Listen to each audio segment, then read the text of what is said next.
encourager, quelles que soient les faiblesses, quels que soient les défauts, quelles que soient les failles qui apparaissent dans ce que vous êtes en train de faire.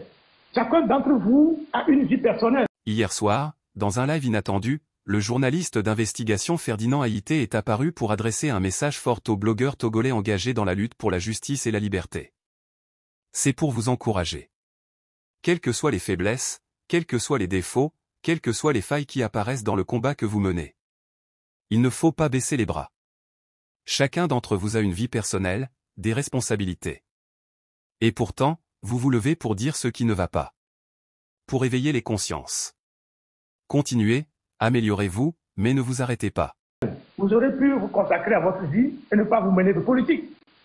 Parce qu'en vous mêlant de politique, vous attirez la foudre des gens, vous attirez les dangers, vous ne pouvez plus rentrer au Togo, vous vous mettez dans une situation inconfortable.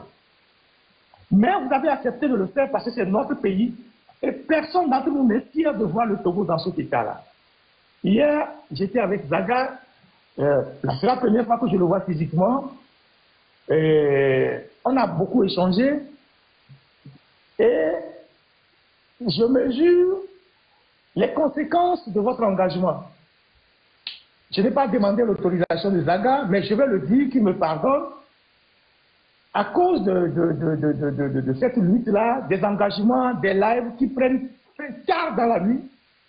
Zaga, que vous voyez là, ça je le parle, je le dis devant tous les Togolais, c'est d'ailleurs la raison pour laquelle lui, on s'est vu hier, il a perdu son boulot. Il a perdu son boulot, il a été licencié.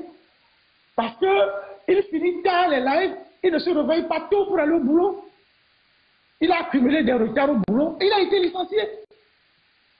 Donc, des gens ne peuvent pas se permettre de venir jeter la pierre à ceux qui se battent, ceux qui se sacrifient, ceux qui perdent leur boulot pour la cause togolaise en cherchant des petites histoires. Oui, ils ne sont pas organisés, il y a ci, il y a ça, il y a ça. Tout ce qu'on peut faire pour accompagner, pour mieux organiser, c'est notre responsabilité de le faire.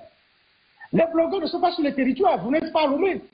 Mais si vous donnez des mots d'ordre qui ont des échos à Lomé, ceux qui sont à Lomé peuvent organiser le reste. Vous ne pouvez pas être ici et être à Lomé à la fois. Donc moi, j'invite tous les Togolais à vous supporter, à vous accompagner, à vous aider. Vous n'êtes pas là pour faire la politique, vous n'êtes pas là pour prendre la place des politiciens, vous êtes là pour apporter votre petite touche à cette lutte-là qui a trop longtemps duré et qui fait qu'aujourd'hui, nos petits frères, nos jeunes qui sont là à ne rien faire. Chacun d'entre vous a son petit boulot. Il vit de son petit boulot. Et Togovi qui l'a dit, il était dans l'armée. Il gagnait bien sa vie dans l'armée. Quand il a quitté l'armée, il travaille toujours. Quand je dis Togé, il travaille. Moko, il travaille. Zaga travaille. Donc c'est des gens qui ont une vie professionnelle stable, là où ils sont, chacun dans son domaine. Ils auraient pu dire, on s'en fout. On rentre au pays. Mais là, ils sont en train de s'exposer. Et au lieu de les aider, au lieu de les accompagner, vous venez chercher des petites, c'est pas la petite bête pour raconter des histoires. Les blogueurs ne sont pas capables de mener une lutte. Vous qui êtes capables de mener une lutte, qu'est-ce que vous avez fait depuis? Où est-ce que vous étiez pour que ce soit eux qui viennent réveiller les gens le 6? Donc, voyons le côté positif des choses et avançons. Donc, moi, je tiens à vous saluer, à vous remercier.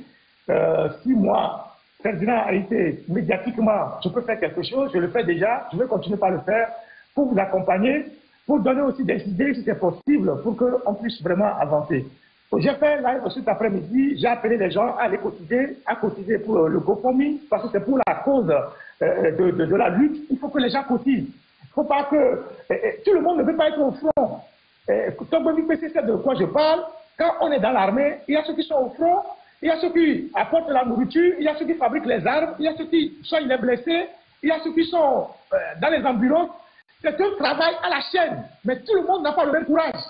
Donc, ceux qui ne peuvent pas agir vis-à-vis des gouvernements, cotiser $10, $15, $20, il faut accompagner la lutte. Donc moi, j'en appelle à tous les Togolais à faire quelque chose pour qu'on puisse avancer, parce que c'est notre pays, il faut quand même le sortir.